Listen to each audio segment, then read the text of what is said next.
እርግጠኛ ነኝ ብዙዎቻችሁ በአንድም ሆነ በሌላ አጋጣሚ ይህንን ጂሰስ የተሰኘውን ፊልም አይታችሁታል ብዬ አስባለሁ። ይህ አስገራሚ ፊልም በዓለም ዙሪያ በርካታ ሪከርዶችን የሰበረ ሲሆን ከጀርባውም ብዙ አስገራሚ እውነታዎች ያሉት ፊልም ነው። ዛሬ ስለዚህ ፊልም አስገራሚ የጀርባ እውነታዎች ልንገራችሁ። ፎሎ ማድረግ እንዳትረሱ። ፊልሙ በመጽሐፍ ቅዱስ የሉቃስ ወንጌልን በመውሰድ ወደ ፊልም ስክሪፕትነት የቀየረው ባርኔት የተባለ ጸሐፊ ነው። በኋላም ፒተር እና ጆን የተባሉ ዳይሬክተሮች ዳይሬክት አድርገውት ወደ ፊልምነት ተቀይሯል። ፊልሙ እንግዲህ በ1979 ለመጀመሪያ ጊዜ እንደ አውሮፓውያን አቆጣጠር ለእይታ የበቃ ሲሆን ከዛ በኋላ ያልተስፋፋበት የምድር ጫፍ የለም። በዓለም ላይ ፊልሙ እስካሁን ድረስ 2 ትልልቅ ሪከርዶችን ሰብሯል።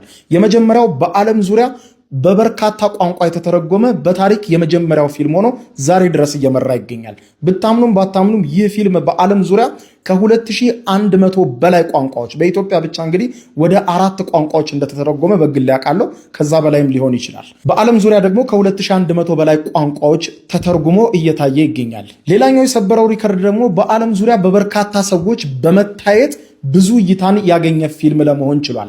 ይሄውም ደግሞ በዓለም ዙሪያ በ5 ቢሊዮን ሰዎች እንደታየ ይታመናል። ከ8 ቢሊዮን በላይ እይታዎችን ደግሞ አግኝቷል። ምክንያቱም ፊልሙን አንድ ጊዜ ብቻ ሳይሆን አንድ ሰው 3ም 4ም 5ም 10ም 15ም 20ም ጊዜ ስለሚያየው ማለት ነው። የፊልሙ ባለቤት ካምፐስ ክሩሴድ ፎር ክራይስት የተሰኘ ተቋም ሲሆን ተቋሙ ይህንን ፊልም ማዘጋጀት የፈለገበት ምክንያት በዋናነት ክርስቲያኖች በመጽሐፍ ቅዱስ ላይ የሚያነቡትን የኢየሱስ ክርስቶስን ታሪክ በምስል ለመግለጽና ለማሳየት ያሰበ ሲሆን ሌላኛውና ዋናው ዓላማ ደግሞ የክርስትና እምነትን በፊልም መልክ በተለያየ ዓለም ማስፋፋት ነበረ።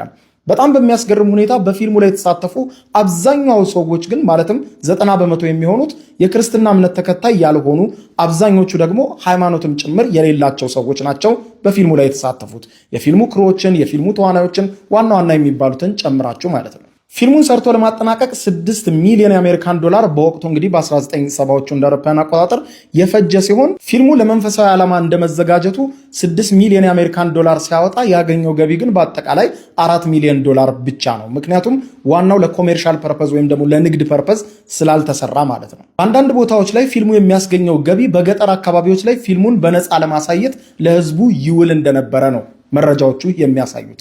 ፊልሙ እንግዲህ ከዚህ ቀደም ቅድም እንደነገርኳችሁ በካምፐስ ክሩሴድ ፎር ክራይስት የተዘጋጀ ቢሆንም በኋላ ላይ ደግሞ the Jesus Film Project ለተሰኘ ተቋም ተሰጥቷል። አሁን በዋናነት ፊልሙን ተረክቦ የእይታዎቹን ሁኔታ በመላው ዓለም የሚቆጣጠረው the Jesus Film Project የተሰኘው ታዋቂው ቢሊዮነር ቢል ብራይት ተቋም ነው። the Jesus Film Project ፊልሙን ሰርቶ ለማጠናቀቅ ረጅም ጊዜን የወሰደ ሲሆን በተለይ ለቀረጻ ብቻ ደግሞ 7 ወር ነበረ የወሰደባቸው።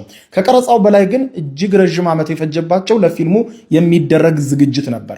ፊልሙ ሃይማኖታዊ ይዘት ያለው በመሆኑና ጊዜውም ወደኋላ ረጅም ዓመት የራቀ በመሆኑ ለአልባሳት ዝግጅት በወቅቱ የነበሩ ሰዎች ምን ይለብሱ ነበር፣ ምን ይበሉ ነበር፣ ምን ይጠጡ ነበር የሚለውን ጨምሮ ከሃይማኖት አንግል አንዳንድ ነገሮች እንዴት መገለጽ አለባቸው፣ በአንዳንድ የሃይማኖት ተቋማት ደግሞ ይህ ነገር እንዳይገፋ ወይም ደግሞ ተቃውሞ እንዳይደርስበት ሲባል የሁሉንም በክርስትና እምነት ዙሪያ ያሉ እምነቶችን በሙሉ በአቻቻለ መልኩ እንዲቀርብ ሰፊ የሆነ ዝግጅት ተደርጎበት ነው ፊልሙ ለእይታ እንዲበቃ የተደረገው። ይህ ፊልም እንግዲህ የቀረጻ ሂደቱ የተከናወነው በእስራኤልና ሊባኖስን ጨምሮ በፊሊስጤም የተለያዩ የመካከለኛው ምስራቅ አካባቢዎች ላይ እንደተቀረጸ በፊልሙ የኋላ ታሪክ የሚያስረዳ ሲሆን በዋናነት 254 ተዋናዮች ሲሳተፉበት ከ5000 በላይ የሚሆኑ ተዋናያን ደግሞ አጃቢ ሆነው በፊልሙ ላይ ተሳትፈዋል። አጃቢ ተዋናያን ማለት ነው። ፊልሙ እንግዲህ በ1979 እንደ አውሮፓውያን አቆጣጠር ለእይታ ከበቃበት ጊዜ ጀምሮ አሁን እስካለንበት ድረስ የተለያዩ ቴክኖሎጂዎችን አልፏል። ከቪኤችኤስ ወደ ዲቪዲ፣ ከዲቪዲ ወደ ሚሞሪ፣ ከሚሞሪ ደግሞ